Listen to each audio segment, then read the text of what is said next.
Hostel ಹೊರಗುತ್ತಿಗೆ ನೌಕರರಿಗೆ ಶೋಷಣೆ ತಪ್ಪಿಸಲು ಒತ್ತಾಯಿಸಿ ಕಲಬುರಗಿಯಲ್ಲಿ ಹಾಸ್ಟೆಲ್ ಹೊರಗುತ್ತಿಗೆ ನೌಕರರಿಂದ ಬೃಹತ್ ಪ್ರತಿಭಟನೆ ನಡೆಸಲಾಯಿತು.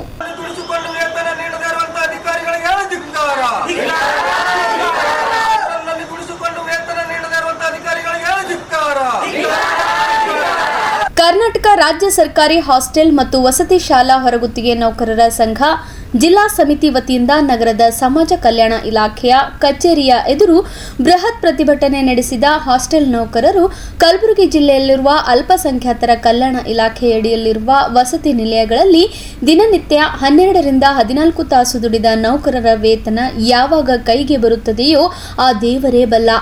ಈ ಹಿಂದೆ ರಂಜಾನ್ ಹಬ್ಬದ ಸಮಯದಲ್ಲಿ 5 ರಿಂದ 6 ತಿಂಗಳ ಬಾಕಿ ವೇತನಕ್ಕಾಗಿ ಸ್ವಿಸ್ ಮ್ಯಾನ್ ಪವರ್ ಏಜೆನ್ಸಿಗೆ ಕೈಕಾಲು ಬಿದ್ದು ಗೋಳಾಡಿದರೂ ವೇತನ ಪೂರ್ತಿಯಾಗಿ ಪಾವತಿಸದೆ ಹಬ್ಬದಲ್ಲಿ ಉಪವಾಸ ವನವಾಸ ಕಾಲ ಕಳೆಯುವಂತಾಯಿತು.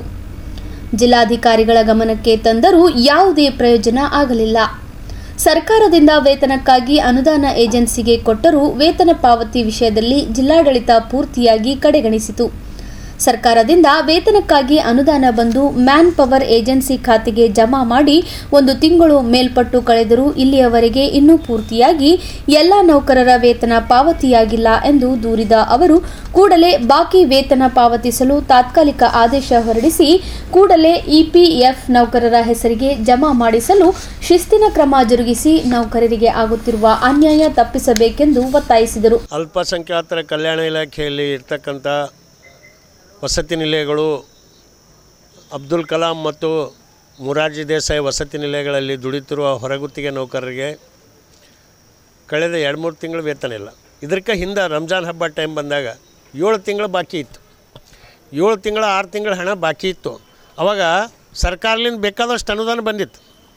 ಅನುದಾನ ಬಂದ್ರೂ ಕೂಡ ನಮ್ಮ ಮಂದಿಗೆಲ್ಲ ರಂಜಾನ್ ಹಬ್ಬ ಬಂದದ ಅಂಥೇಳಿ ಭಾಳಷ್ಟು ಪರೇಶಾನಿಂದಾಗ ಓಡಾಡಿದ್ರು ಹೆಣ್ಮಕ್ಳೆಲ್ಲ.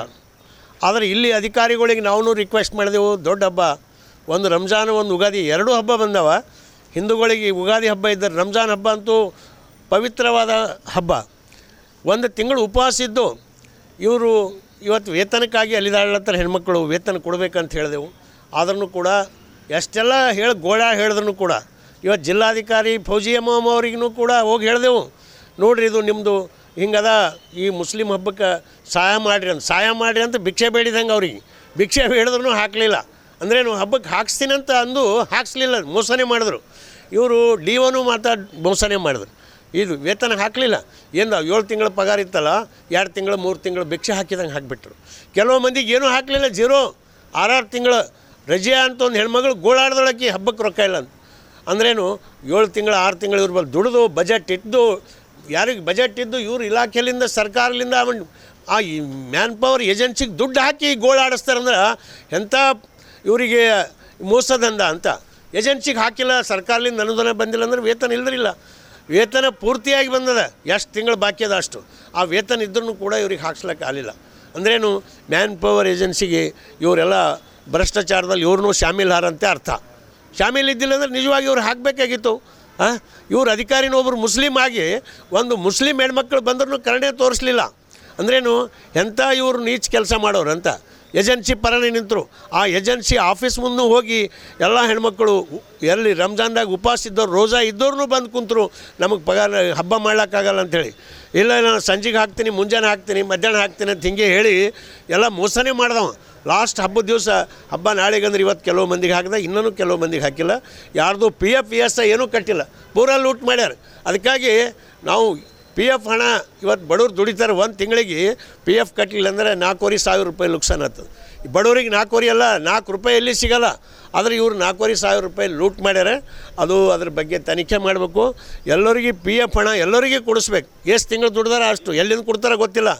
ಅದು ಕೊಡಲಿಲ್ಲ ಅಂದರೆ ನಾವು ಇವ್ರಿಗೆ ಬಿಡೋರಿಲ್ಲ. ಇದು ಹೋರಾಟ ನಾವು ನಿರಂತರ ನಡೆಸ್ತೀವಿ. ಇವತ್ತು ವಾರ್ನಿಂಗ್ ಕೊಡ್ಲಾಕ ಬಂದು ಅವರಿಗೆ ಒಂದು ವೇಳೆ ಅವ್ರಿಗೆ ಒಂದು ಡೆಡ್ಲೈನ್ ಕೊಟ್ಟು ಅದರೊಳಗಾಗಿ ನಮ್ಮ ಬಂದಿದ್ದೆಲ್ಲ PF ESI ಮತ್ತು ಎಲ್ಲರಿಗೆ ಆರ್ಡ್ರ್ ತಾತ್ಕಾಲಿಕ ನೇಮಕಾತಿ ಆದೇಶ ಕೊಡಬೇಕು. ಇವ 2 ವರ್ಷ ಆಯಿತು ಒಂದು ಆರ್ಡ್ರ್ ಕಾಪಿ ಕೊಟ್ಟಿಲ್ಲ, ಯಾರಿಗೆ ಕೊಟ್ಟಿಲ್ಲ. ಕೊಟ್ಟಿನಂತ ಅವ ಹೇಳ್ತಾನೆ, ಕೊಟ್ಟಿಲ್ಲ ಅಂತ ಇವ್ರು ಅಂತಾರೆ. ಇಬ್ಬರು ಆಫೀಸ್ದಾಗ ಆರ್ಡ್ರ್ ಕಾಪಿಗಳು ಇಟ್ಕೊಂಡು ಸುಳ್ಳು ಹೇಳೋದು. ಇದೆ ಅಂಥ ಮೋಸದಂದ. ಅಂದ್ರೇನು ಪೂರನೇ ಬಡವರಿಗೆ ಇವರು ಲೂಟ್ ಮಾಡ್ಲಿಕ್ಕೆ ಕುಂತಾರೆ. ಅದಕ್ಕೆ ನಾವು ಇವ್ರಿಗೆ ವಾರ್ನಿಂಗ್ ಕೊಡ್ಲಿಕ್ಕೆ ಬಂದೆವು. ನಮ್ಮ ಬಾಕಿ ಹಣ ಏನದ ಎಲ್ಲರದು ಕೊಡಬೇಕು. PF ಹಣ ಕೊಟ್ಟಿಸ್ಬೇಕು ಅಂತೇಳಿ ಈ ಹೋರಾಟ ಮೂಲಕ ಇವತ್ತು ನಾವು ಅವರಿಗೆ ಜಿಲ್ಲಾಧಿಕಾರಿಗಳ ಮೂಲಕ ಅವ್ರಿಗೆ ಮನವಿ ಕೊಡ್ಲಿಕ್ಕೆ ಬಂದಿದ್ದೆವು. ಮತ್ತು ಅವ್ರು ಏನು ರಿಪ್ಲೈ ಕೊಡ್ತಾರೆ ನೋಡ್ತೀವಿ. ನೋಡಿದ ಮ್ಯಾಕೆ ಅದು ಮುಂದೆ ಮತ್ತು ಈ ಹೋರಾಟ ಏನು ಇಷ್ಟಕ್ಕೆ ಬಿಡಲ್ಲ. ಇದು ಯಾಕಂದ್ರೆ ಹಿಂದಕ್ಕಿದ್ದವ್ರನ್ನೂ ಕೂಡ ಎಷ್ಟೊಂದು ಮಸೀದಿಗಳೆಲ್ಲ ತಿಂದು ಹೋಗಿರಿಲ್ಲಿ. ಈಗ ಇವ್ರು ಇದ್ದವರು ಹೊರಗುತ್ತಿಗೆ ನೌಕರರಿಗೆ ನುಂಗ್ಲಾಕ್ಕೆ ಶುರು ಮಾಡ್ಯಾರ. ಅದಕ್ಕಾಗಿ ನಾವು ಬಿಡೋರಿಲ್ಲ, ಹೋರಾಟ ಇದು ನಿರಂತರ ನಡೆಸ್ತೀವಿ. ಅವ್ರು ತಿಳ್ಕೊಂಡು ಅವ್ರ ಮನುಷ್ಯತ್ವ ಅವ್ರ ಮೇಲೆ ಉಳಿಬೇಕಾದ್ರೆ ಎಲ್ಲರದು PF ಹಣ ಮತ್ತು ಎಲ್ಲರದು ಬಾಕಿ ವೇತನ ಕೊಡಿಸ್ಬೇಕಂತೇಳಿ ಇವತ್ತು ಈ ಒಂದು ಹೋರಾಟದ ಮೂಲಕ ಸರ್ಕಾರಕ್ಕೆ ಒತ್ತಾಯ ಮಾಡ್ತೀವಿ. ಈಗ ಪೇಮೆಂಟ್ 2 ತಿಂಗಳು 3 ತಿಂಗಳದ, ಕೆಲವು ಮಂದಿ 4 ತಿಂಗಳದ, ಕೆಲವು ಮಂದಿ 5 ತಿಂಗಳದ, ಹಿಂಗದ ಪೇಮೆಂಟ್ ಎಲ್ಲರದು ಅಷ್ಟೇ ಇಟ್ಟಿಲ್ಲ ಅವರು. ಇದ್ರಾಗೆ ಡಿವೈಡೆಡ್ ಮಾಡ್ಯಾರ. ಒಂದೇ ಹಾಸ್ಟೆಲ್ದಾಗ ಒಬ್ಬಾಕಿಗೆ 4 ತಿಂಗಳದ ಹಾಕ್ತಾರೆ, ಒಬ್ಬಾಕಿಗೆ 2 ತಿಂಗಳು ಹಾಕ್ತಾರೆ. ಪೇಮೆಂಟ್ ಹಾಕೊಂಬಂದು 6 ತಿಂಗಳದಾಗ 4 ಒಬ್ಬಕ್ಕೆ ತೊಗೊಂಡು ಆಕಿ ನಕ್ಕೋತಿರ್ತಾಳೆ, ಅಲ್ಲಿ 2 ತಿಂಗಳು ಹಾಕಿ ಇನ್ನೂ 4 ತಿಂಗಳು ಬಾಕಿ ಇಟ್ಕೋತಾರೆ. ಹಿಂಗೆ ತಾರತಮ್ಯ ಒಂದೇ ಹಾಸ್ಟೆಲ್ದಾಗೆ ಒಬ್ರಿಗೊಂದು ಮಾಡೋದು, ಅವ್ರದವರಿಗೆ ಜಗಳ ಹಚ್ಚೋದು, ಆ ರೀತಿ ಮಾಡ್ಲತ್ತಾರೆ. Divided rule ಮಾಡ್ಲತ್ತಾರೆ. ಅದಕ್ಕೆ ಅದೆಲ್ಲ ಬಿಡಬೇಕು. ನಿಜವಾಗಿ ಏನು ದುಡ್ದಾರೆ ಯಾರ್ದು ಎಷ್ಟು ಬರಬೇಕು ಅಷ್ಟು ವೇತನ ಹಾಕಲಿ. ಯಾರ್ದು 2 ತಿಂಗಳು 3 ತಿಂಗಳು ಎಷ್ಟು ಬಾಕಿ ಅದ ಅಷ್ಟು ಹಾಕಲಿ. ಅದು ಹಾಕಲಿಲ್ಲ ಅಂದ್ರೆ ಮತ್ತು ನಮ್ಮ ಹೋರಾಟ ನಾವು ನಿರಂತರ ಮುಂದುವರಿಸ್ಬೇಕಾಗ್ತದಂತ ಈ ಮೂಲಕ ಜಿಲ್ಲಾಡಳಿತ ಗಮನಕ್ಕೆ ತರ್ತೀನಿ. ಜಿಲ್ಲಾಡಳಿತ ಗೊತ್ತಿದ್ರೂ ಕೂಡ ಮೋಸ ಮಾಡ್ಯಾರ ಇವರು. ಅದಕ್ಕೆ ಅವ್ರು ಮೋಸಕ್ಕೆ ಖಂಡಿಸ್ತೀವಿ. ಆ ರೀತಿ ಬಡವರಿಗೆ ದುಡಿಸ್ಕೊಂಡು ಸರ್ಕಾರ ಬಜೆಟ್ ಇಟ್ಕೊಂಡು ಮೋಸ ಮಾಡ್ತಾರೆ ಅಂದ್ರೆ ಇವ್ರ ಮನುಷ್ಯತ್ವನೇ ಇಲ್ಲ ಅಂತ ಹೇಳ್ತೀನಿ. ಪ್ರತಿಭಟನೆಯಲ್ಲಿ ಹೋರಾಟಗಾರರಾದ ಭೀಮಶೆಟ್ಟಿ ಎಂಪಳ್ಳಿ, ಕಾಶಿನಾಥ್ ಬಂಡಿ, ಮೇಘರಾಜ್ ಕಠಾರೆ, ನರಸಮ್ಮ ಚಂದನ್ಕೇರ ಸೇರಿದಂತೆ ಅನೇಕರು ಭಾಗವಹಿಸಿದ್ದರು.